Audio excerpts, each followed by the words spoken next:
অন্যায় অত্যাচার হয়েছে আর আমাকে উৎসবে ফেরার কথা বলছে। তাহলে মুখ্যমন্ত্রীকে যদি এই আন্দোলনকারী আমরা, প্রতিবাদকারী আমরা যদি প্রশ্ন করি, 21 জুলাই আচ্ছা প্রায় 30 বছর অতিবাহিত হয়ে গেল, আপনি কেন 30 জুলাই করার কি দরকার আছে? এলাকায় যে কার্যালয় অফিস আছে সেই অফিসে একেবারে চলে এসছে, সেই ছবি তুলে ধরার চেষ্টা করছি আপনাদেরকে।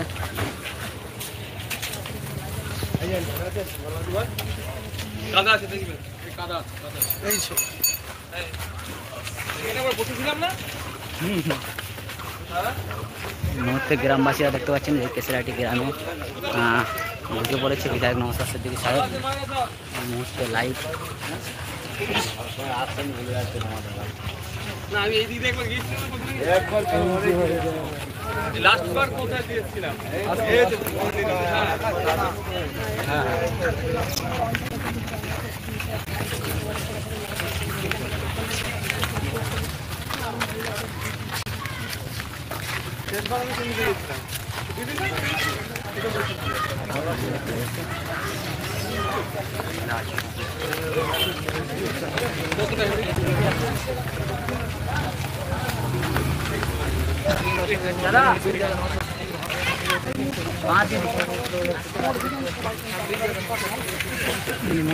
দেখতে পাচ্ছেন গ্রামে ঢোকার সঙ্গে সঙ্গে, এলাকাতে ঢোকার সঙ্গে সঙ্গে যে মানুষের ভিড় দেখতে পাচ্ছেন, পায়ে হেঁটে হেঁটে মানুষের এত ভিড়। বিধায়ক নওশাদ সিদ্দিকী সাহেব বারংবার বলছিলাম না কেন মানবতা জ্ঞান, সেই মানবতা জ্ঞান দেখানোর চেষ্টা করছি।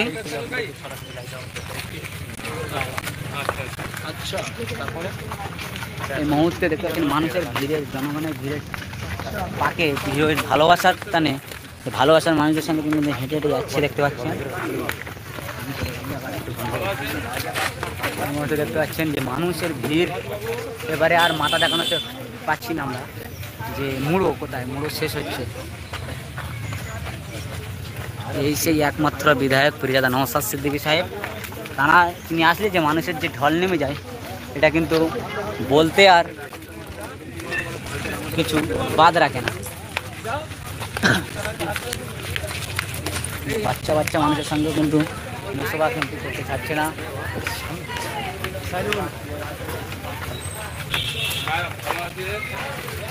মায়েরা দেখতে পাচ্ছেন দাঁড়িয়ে আছেন, সব সময় দোয়া করি দেখতে পাচ্ছেন।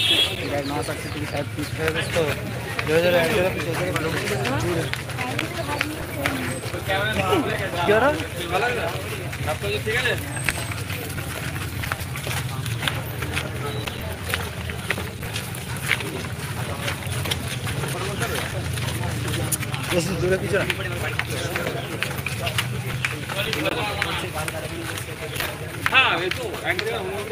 ঠিক আছে।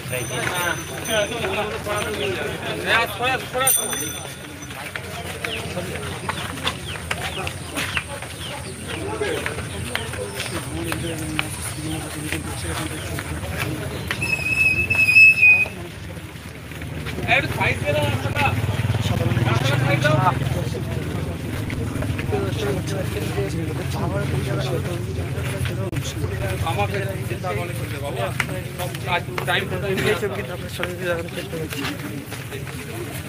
না এই জন্য যাব এই লাউডি এটা লাউডি দেখলে কোন দিকে সুবিধা হবে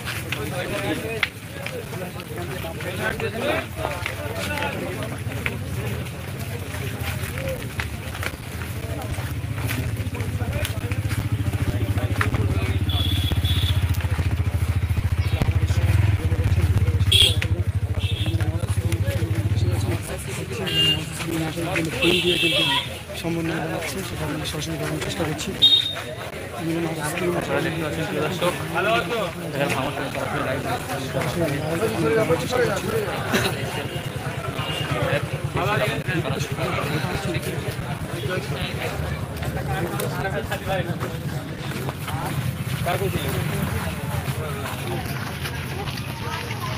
এই রাস্তা ছেড়ে দাও।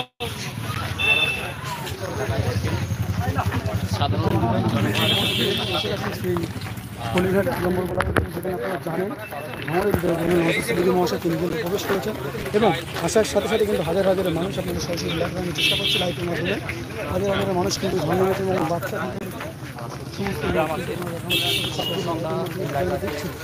জানানোর চেষ্টা করবো। তাই লাইভটা এখন দেখতে পাচ্ছেন।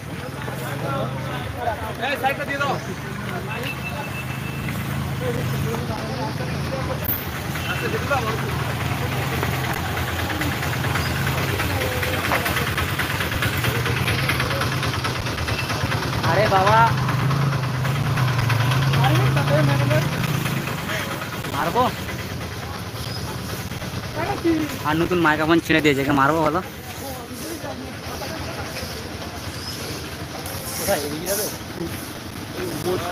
ছবি তুলে দেওয়ার চেষ্টা করছি আপনাদেরকে।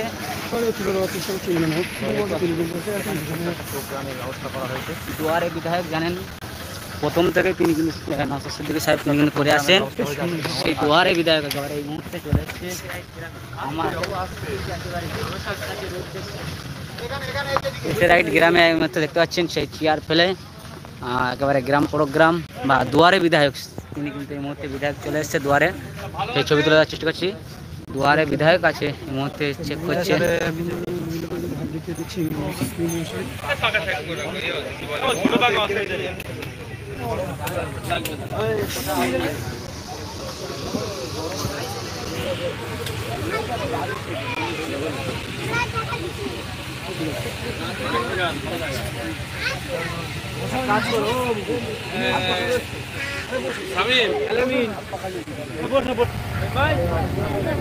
তোমার কিছু বক্তব্য নিয়ে নাও, নিয়ে এবার মানুষজনের কাজ করতে হবে।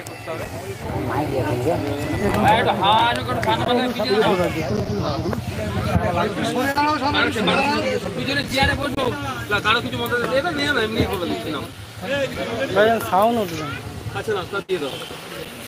পাশবিক অন্যায় অত্যাচার হয়েছে আর আমাকে উৎসবে ফেরার কথা বলছে।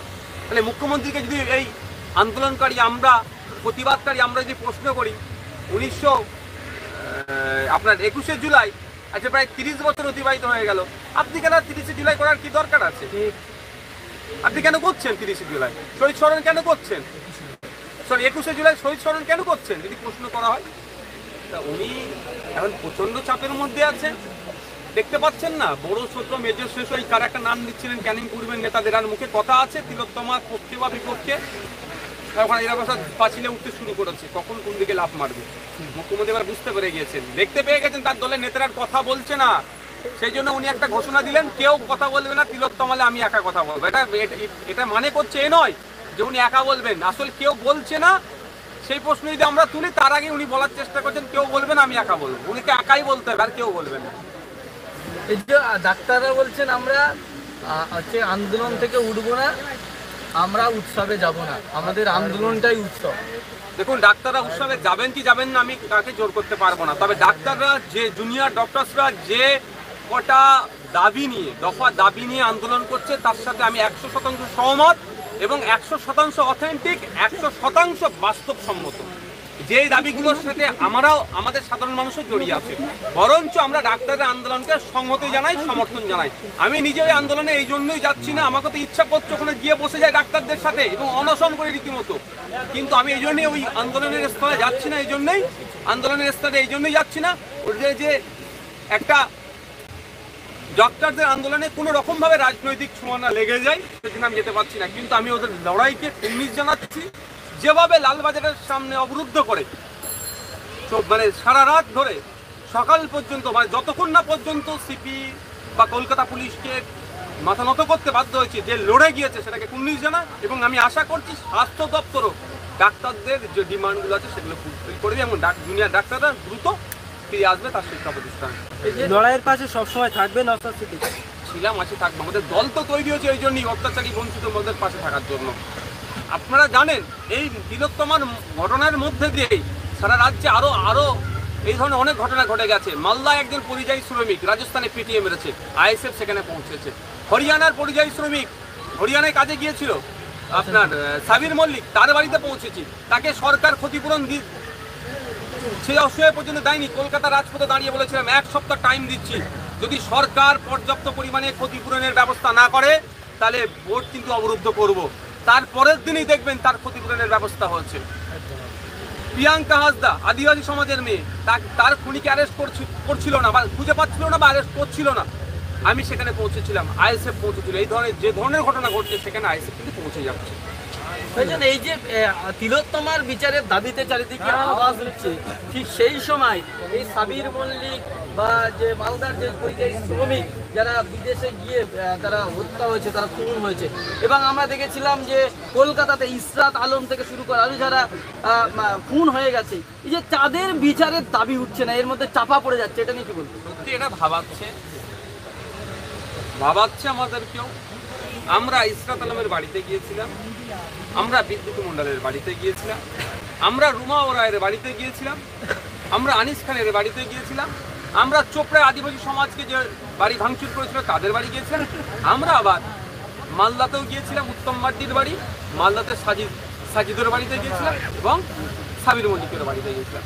কিন্তু এটা অবশ্যই ভাবাচ্ছে আমাদেরকে যে কারণ নাম এবং ধর্মীয় পরিচয় দেখে ঠিক প্রতিবাদটা না হয়ে যায়, তাহলে আমাদের সমাজ রসতলে চলে যাবে। এখনও যারা ইসরাত আলম নিয়ে কথা বলেননি, এখনও যারা সাবির মল্লিক নিয়ে কথা বলেননি, তাদের কাছে অনুরোধ করব, জাস্টিস ফর আরজি করের সাথে সাথে জাস্টিস ফর প্রিয়াঙ্কা হাসদা উঠতে হবে, জাস্টিস ফর সাবির মল্লিকে উঠতে হবে, জাস্টিস ফর আপনার মতি মোল্লা সম্ভবত নাম, এক কথায় তাদের নামগুলো তুলতে হবে। আমি আশা করব আগামী দিনে ঐক্যবদ্ধ হয়ে সমস্ত ধরনের ইনজাস্টিসের বিরুদ্ধে জাস্টিস চাইবে। আর কেউ প্রশ্ন করো না, আবার পরে কাজ করো। এই মুহূর্তে দেখতে পাচ্ছেন বিধায়ক নওশাদ সিদ্দিকীকে একেবারে ঘিরে মানুষ পরিষেবা দেওয়ার জন্য এই মুহূর্তে দেখতে পাচ্ছেন এত